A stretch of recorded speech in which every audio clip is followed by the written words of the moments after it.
ఎవరిని మోసం చేస్తున్నా? నాలుగు గోడల మధ్య నీవు చేసే చీకటి పనులు దేవుడు చూడలేదనుకుంటున్నావా?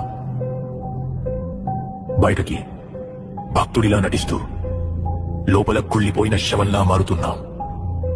నీ అసలు స్వరూపం చూసి నీకైనా అసహ్యం వేయడం లేదా?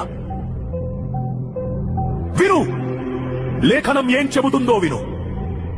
కుక్క తాను కక్కిన దానికి తిరిగినట్లు మూర్ఖుడు తన మూర్ఖతను మరల చేయును.